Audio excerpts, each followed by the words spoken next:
In this unit we have been discussing first undamped oscillator, which means free oscillator. So that means it is not affected by any damping force, and also there is no continuous force acting on the oscillator. It's an ideal oscillator. Okay. Then we considered a damped oscillator. So a damping force, mostly viscous force. For example, viscous force of air is acting on the oscillator. And now let us consider, but this damped oscillator that we discussed in the previous classes, it's like a damped oscillator with no force acting on it, with no other continuous force acting on it except the damping force. Okay, the oscillations are not sustained by a continuous application of force. There is no driving force. Okay, now we are going to consider an oscillator where a driving force is acting on it. It's called a forced oscillator. So there can be both damping force and this applied driving force on the oscillator. But first we will restrict ourselves to undamped forced oscillator. Okay, so we subtract the damping force for the time being. So we consider only the driving force acting on the oscillator.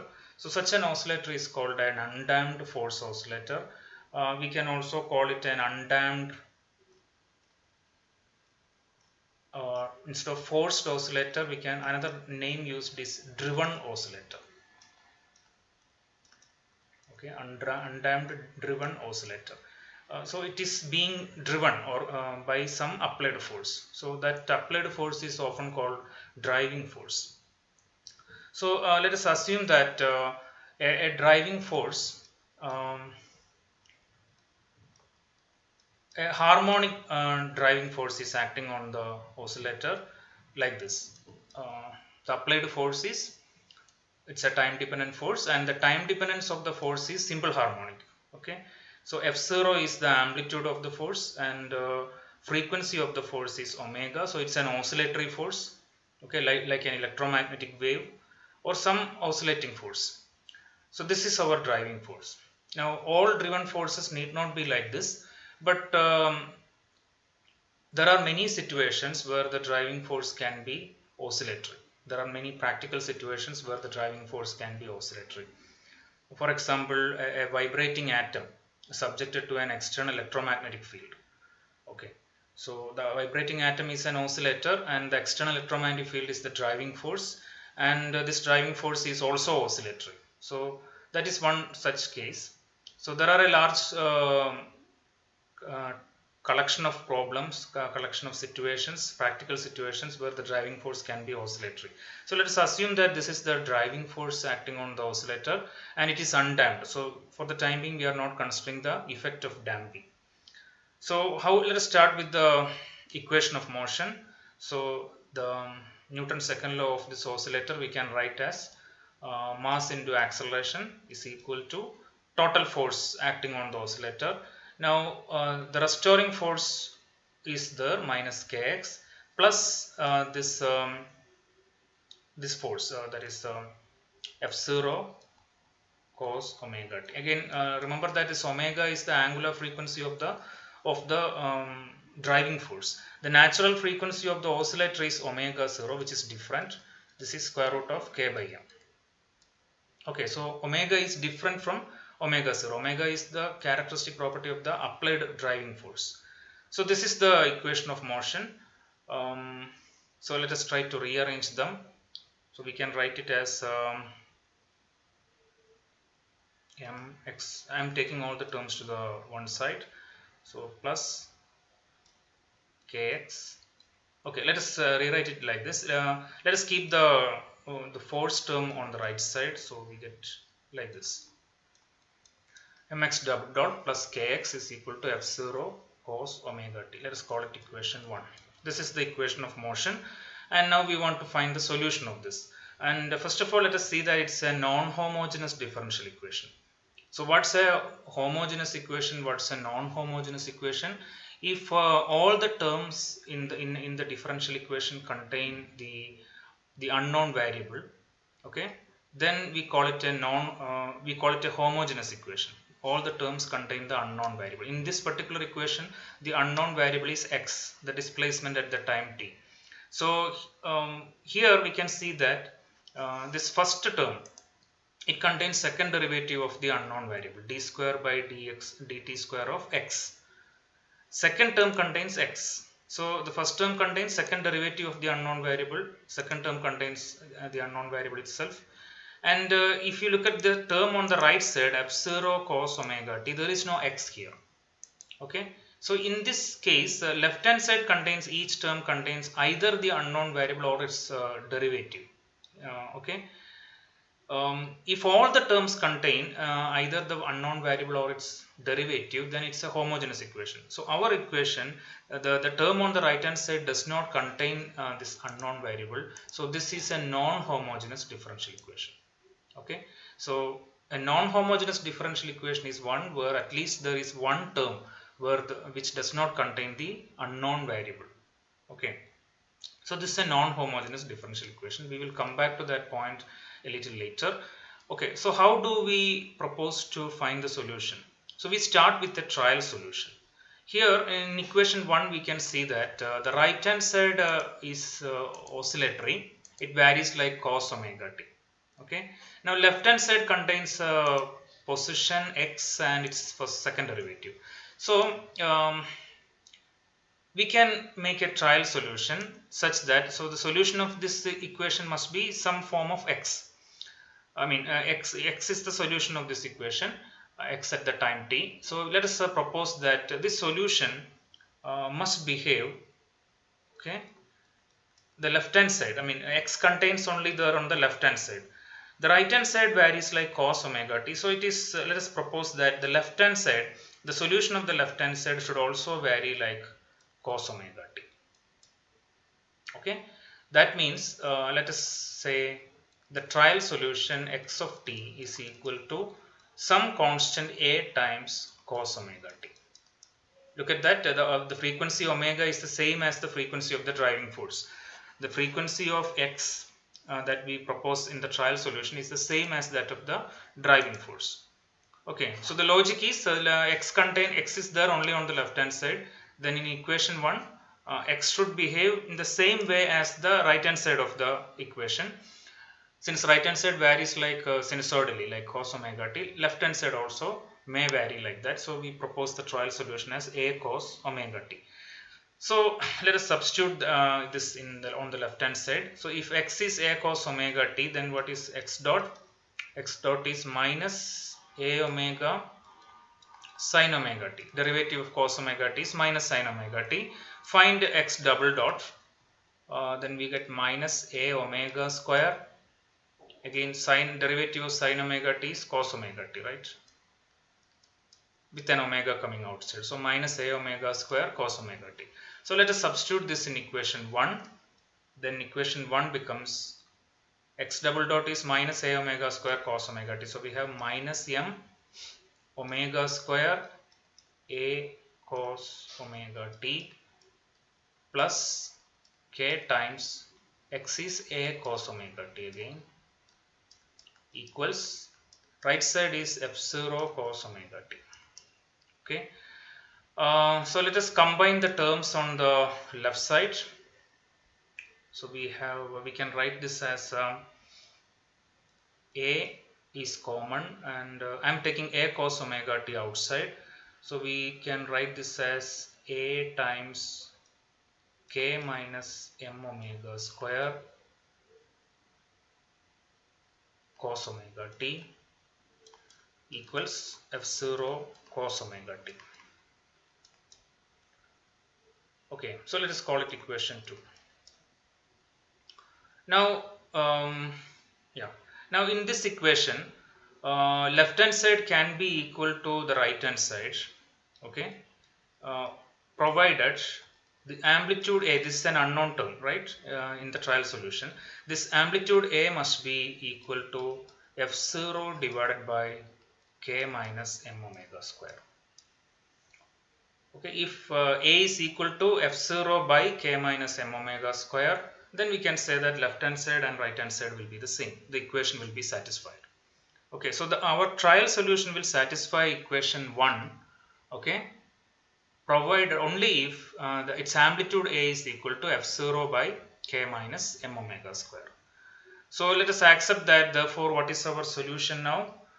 So this implies the solution x of t we can write as f0 divided by, and this k, let me replace this k by, see, omega square is equal to root of k by m. So squaring both sides, we can say that k is equal to m omega 0 square. Okay, so if I substitute that here in the denominator and take m outside, so we have m multiplied by, m is common, omega 0 square minus omega square cos omega t. This is our solution. Okay, so we started with the trial solution a cos omega t, and we got the expression for a, and this is the solution f0 by m omega 0 square minus omega square cos omega t. Now since the equation 1, let us come back to our equation 1. This is a non-homogeneous equation, and what we have obtained here is not the complete solution of the non-homogeneous equation. This is in fact called a particular solution of the non-homogeneous equation. What is the total solution of the non-homogeneous equation? Total solution is, we have to take the homogeneous part of this equation. Okay, in equation 1, what is the homogeneous part? We have to put let us say the homogeneous part is this non-homogeneous term. Let's keep this non-homogeneous term as 0. Okay, then what is the homogeneous part of the what is the homogeneous part of this equation? If you take this non-homogeneous part as 0, what is the homogeneous part? Mx double dot plus kx is equal to 0. Right, now that is the equation of motion of an undamped harmonic oscillator, an ideal harmonic oscillator, no driving force, and we know its solution. What is the solution of the homogeneous part? So this is called a particular solution. Particular solution of the non-homogeneous equation, and now we need the homogeneous part. Equation 1, homogeneous part. So how do we find this homogeneous part? Put the non-homogeneous term as 0. So homogeneous part is mx double dot plus kx is equal to 0. Now we know the solution of this equation. X of t is equal to, we can say, a cos omega 0 t plus phi. Maybe we will use another term for this constant, b. Let's say b cos omega 0 t plus phi. Okay, where omega 0 is the natural frequency, omega 0 is square root of k by m, and b is the amplitude, and phi is some initial phase. So b and phi are some unknown constants. So this is the general solution of the homogeneous part. So let us call it equation 4. So the total solution of the non-homogeneous equation, equation 1, is the sum of this general solution of the homogeneous part, that means this one, okay, equation 4 plus equation 3, this particular solution. Okay, so the total solution is, we can sum these two terms. So complete solution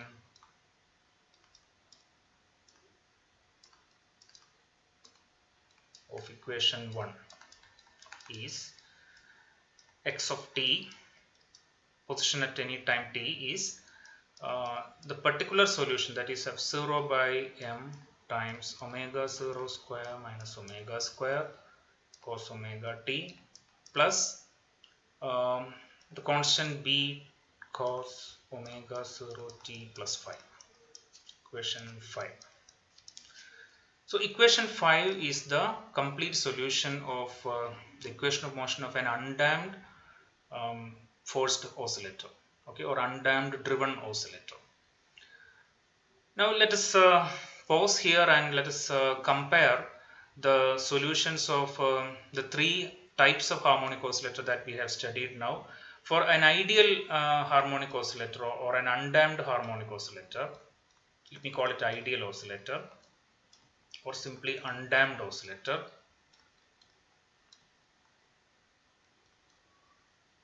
Okay, now its solution is let us say b cos omega 0 t plus 5. Earlier we were using a cos omega 0 t plus 5, and since we have used the constant b in equation 5, I am using the same constant here also. So some constant times cos omega 0 t plus 5, where omega 0 is the natural frequency of the oscillator. Omega 0 is yeah, where this omega 0 is square root of k by n.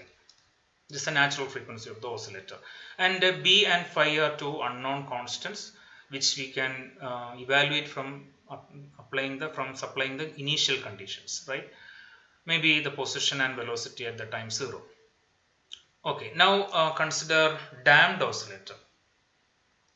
So simply applying damping force. So in the case of a damped oscillator, what is the difference? The only difference is that there are two differences. Okay, one is that the amplitude exponentially decreases with time. Amplitude is no longer constant. In the case of undamped oscillator, amplitude is constant b, but here the amplitude exponentially decreases with time, e raised to minus gamma by 2 into t, where gamma is the damping constant. And cos, there is an oscillatory part also. Here we are considering the situation of low damping, okay, or under damped case. In the under damped case, the solution is oscillatory, except the amplitude does not remain constant, it will be exponentially decreasing. So here the oscillatory solution has a frequency different from that of the natural frequency, cos omega 1 t plus 5. What is this omega 1? Omega 1 is square root of omega 0 square minus gamma square by 4. So it depends upon the damping constant. Now in the very low damping case, this gamma square by 4 is very small compared to omega 0 square. So we can say that omega 1 is very close to omega 0 in the case of low damping. And depending upon the relative values between omega 0 and omega 0 square and gamma square by 4, there can be underdamped case where omega 0 square is greater than gamma square by 4, and overdamped case where omega 0 square is less than gamma square by 4, and critically damped case where the two values are equal. And in the underdamped case, what we have written here is the solution. In the underdamped case, solution is oscillatory with the frequency omega 1, and amplitude will be exponentially decreasing.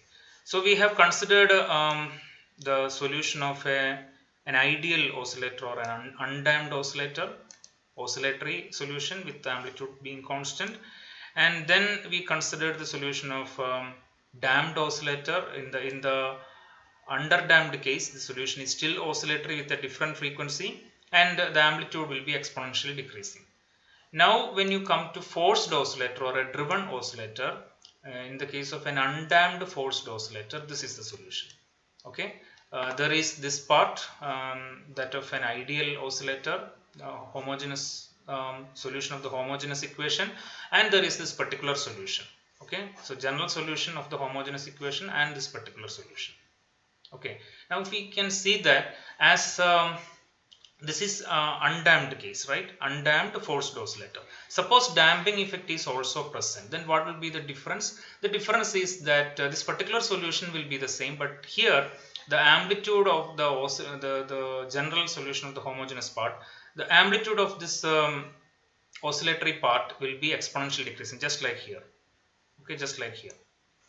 Amplitude will be like this, e raised to minus gamma by 2 into t. So after sufficiently long time, the second term will reduce to 0 from the damped forced oscillator. Okay, second term will reduce to 0, and the steady state solution will be only this. Okay, with the frequency of the oscillator same as that of the driving frequency, or frequency of the driving force. Now let us try to plot this amplitude of this steady state solution of an undamped driven oscillator. This is the amplitude of the steady state solution, particular solution. Let us try to, we can see that this amplitude varies with the driving frequency omega. Okay, it depends on the driving frequency omega as well as the natural frequency omega 0. So let's see how this amplitude changes with the driving frequency omega. Okay, so I am trying to plot it. So let us plot it like this.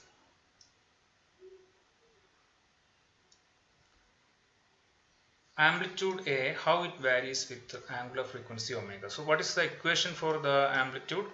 F0 divided by m times omega 0 square minus omega square. Okay, let us consider its value at the value of the amplitude at different values of omega. Let me first fix omega 0 somewhere here. Okay, let us say this is the value of omega 0, natural frequency of the oscillator. Now, what you see is that at omega is equal to 0, what you see is that amplitude is some finite positive value. Okay. Now, suppose omega increases. Now, as long as omega is less than omega 0, amplitude remains positive, right? Because in the denominator we have omega 0 square. Here we have omega 0 square minus omega square, right? So, as long as omega is less than omega 0, amplitude remains positive. Okay. Now, when omega equals omega 0, what you see? When the denominator goes to 0 and the amplitude tends to infinity. Okay. Now, again omega is increasing. Suppose omega is greater than omega 0. When omega is greater than omega 0, what you see is that amplitude is now negative. Suppose what happens when omega tends to infinity? Omega increases. When omega tends to infinity, so when omega is greater than omega 0, denominator is negative, so amplitude is negative. When omega tends to infinity, what happens is amplitude is still negative, but it goes to, since the denominator tends to infinity, amplitude goes to 0. So amplitude goes to 0 from the negative side. Okay. So let us, with these ideas, let us try to plot this value. When omega equal to 0, you have some positive value. Let us say it is somewhere here. When omega is positive, amplitude, omega is less than omega 0, amplitude remains positive. As omega goes to 0, amplitude tends to infinity. So the plot will be something like this. Okay. So as omega goes to omega 0, it tends to infinity. When omega is greater than omega 0, amplitude is negative. Okay. And as omega increases to infinity, amplitude goes to 0. So it is something like this. Variation is something like this. Okay. So this is how amplitude of an undamped forced oscillator varies with the frequency of the driving force with omega. So what you notice is that as omega tends to omega 0, there is an infinite increase in the amplitude, and this phenomenon here, this phenomenon is called resonance. Okay, so resonance means amplitude increases to an infinitely large value when the frequency of the driving force equals natural frequency of the oscillator. Okay, as omega tends to omega 0. Omega is the frequency of the driving force. When it approaches the natural frequency of the oscillator, amplitude of the oscillator tends to infinity, tends to infinitely large value. This phenomenon is called resonance. But there is something unnatural here, in the sense that for a physical system, it's never possible that amplitude goes to infinity. It's physically meaningless. Amplitude becomes infinitely large. So why do we get a physically meaningless result here? Because our system here is an undamped forced oscillator, right? It's an undamped forced oscillator. We have not taken into account the effect of the damping force. That is why we get a physically meaningless result that as omega goes to omega 0, amplitude goes to infinity. When you consider the damped forced oscillator, okay, for a driven oscillator along with a damping force, there is a driving force as well as a damping force. Then in that case, the amplitude does not go to infinity. There also there is resonance, but as omega goes to omega 0, amplitude goes to a very large value, not infinity, a large finite value. So the effect of resonance will take care of this problem of infinity in the case of an undamped, in the case of a driven oscillator. Okay, in the case of an undamped oscillator only, undamped driven oscillator only, we get this result that amplitude goes to infinity. For a damped driven oscillator or a damped forced oscillator, the amplitude only goes to a very large value. Okay. but the value will remain finite.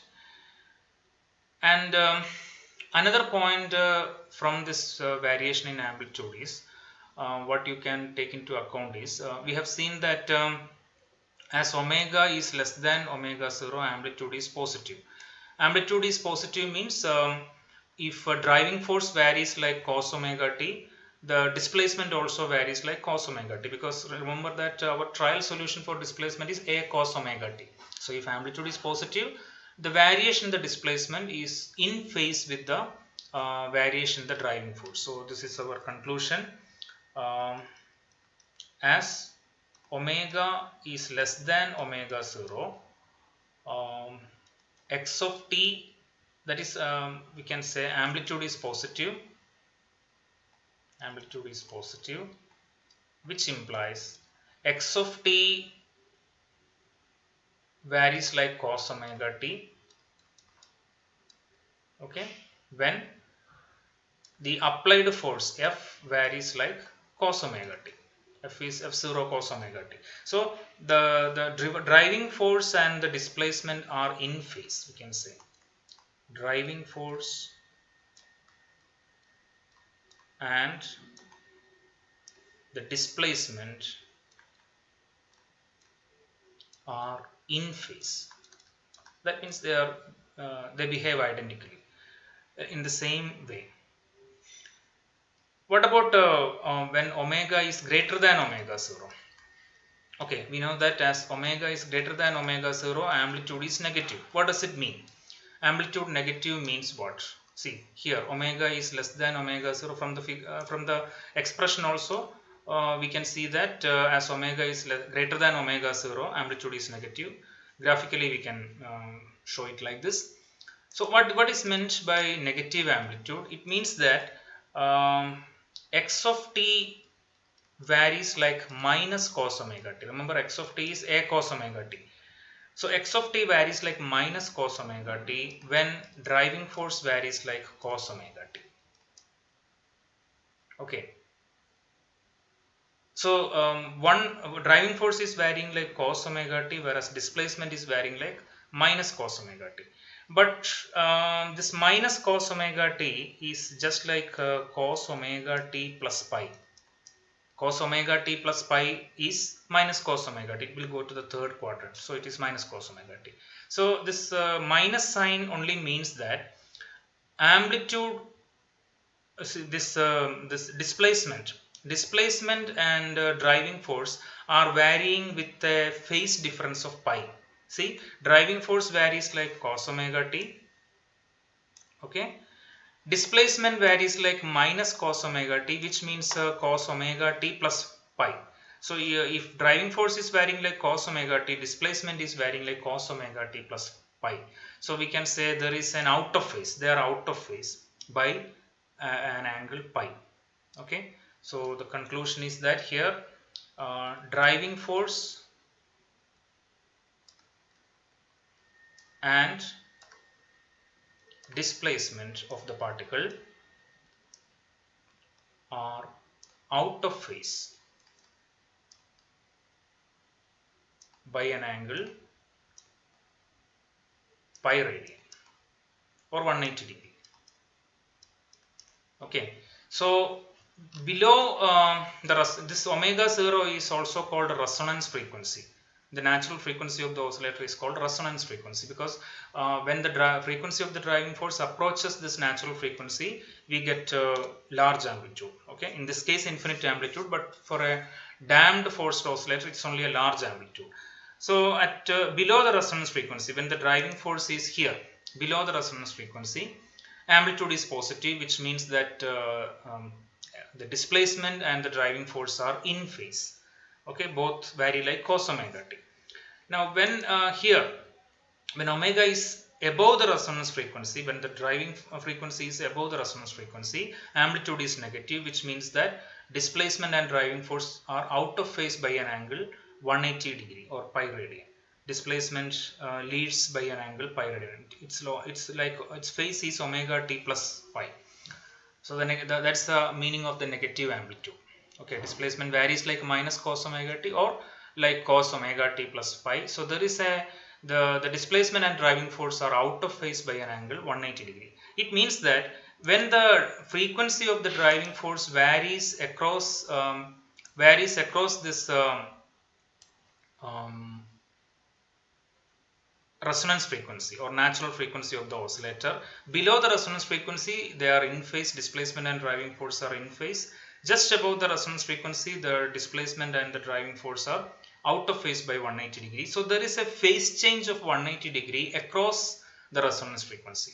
Okay, that is a peculiar behavior of all driven oscillators. Across the resonance frequency, which is the natural frequency of the oscillator, there is a phase change between the displacement and the driving force.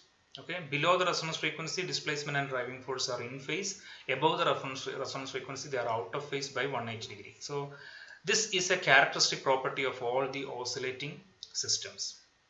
Okay, so this is the idea of an undamped driven oscillator or an undamped forced oscillator. And when we can see that when we introduce the damping force, then the amplitude expression of amplitude will be different. When omega goes to omega 0, there is resonance, that is amplitude increases, but it does not go to infinitely large value, only a very large value with a large finite value. Okay, so the phenomenon resonance is the same when in a driven oscillator, as the frequency of the driving force approaches the natural frequency of the oscillator, the amplitude becomes very large. That is called resonance. Okay.